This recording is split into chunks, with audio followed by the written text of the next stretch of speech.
For more on all of this, Tom Homan's former acting director of ICE and a Fox News contributor. Good morning to you, Tom. Here we go. Good morning. A big weekend of meetings, the vice president, the president, congressional leaders, the president's advisors. Has anything changed on this Monday morning? Well, first, that last comment I just heard, they have no idea how to spend that money. Yes, they do. I mean, the last year when they gave the $1.6 billion, it's little known that the Border Patrol couldn't build what they wanted where they wanted it based on a lot of informative data. For instance, they weren't allowed to build any prototypes they tested.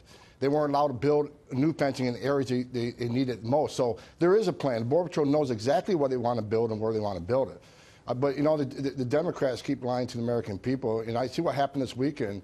I really think the Democrats, you know, their responsibility to defend this nation and secure our borders need to be stronger than their desire to see the president fail on this issue. I just think they're putting politics ahead of everything else, and it's just ridiculous. Let's look at some of the details. Guys, pull up the full screen on border security plan. This is what we're getting from the White House. Okay, these are the details they would like to see.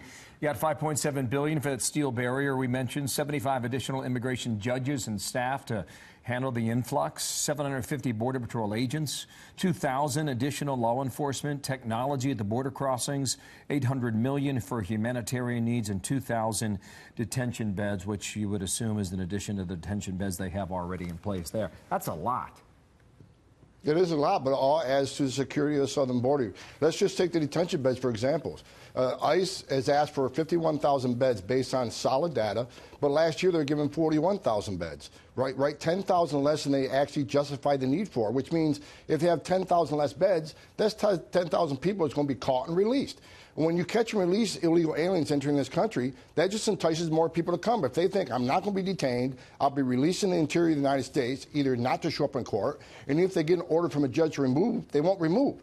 So that's an enticement. So ICE needs those beds to enforce the rule of law on the border. What do you make of the changing of the language being used to describe what would be built, the steel barrier, rather than the president talking about the wall? Does any of the changing of the language here concern you? No, it absolutely does not, because when the Border Patrol contract had those prototypes of the wall built and they got them on display down in San Diego, I went down to look at those prototypes when I was the ICE director.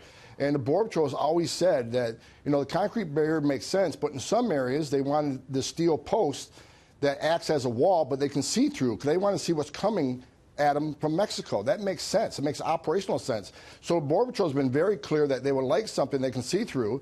So there's certain parts of the border where there'll be a solid concrete, such as a flood levee that already exists, and expand into those. But other areas, they want the steel post where they can actually see what's coming at them. So together with technology. So the Border Patrol has been very clear from the beginning on different types of walls and different types of areas based on what kind of landscape they're dealing with. Here's a view from the other side. Democrat David Cicilline was on over the weekend. He's a Democrat from Rhode Island, talking about a comprehensive plan and solution to the overall problem. The reality is this is a complicated problem, and it requires a sophisticated answer. And I think the incoming chief of staff for the president and the outgoing chief of staff have both said a border wall doesn't solve this problem.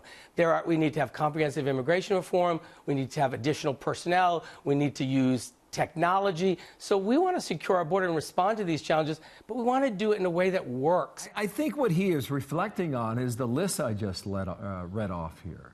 And it seems he seems to have a lot in common with what you and the president are pushing for. The problem is they cannot get to yes when it comes to a wall, sir. Well, listen, I do think there needs to be some changes. They need to close the loopholes in the law that entice people to come, right? So like the Florida Settlement Agreement, you can only detain families up to 20 days. That's not time enough to see a judge. So they get released, not to show up in court, and never leave. So why do you think so many families are coming across right now? Because they know they can't be detained. And if they do get detained, they're detained for a couple weeks and released in the interior United States. They need to fix that flaw. They need also to raise an asylum bar.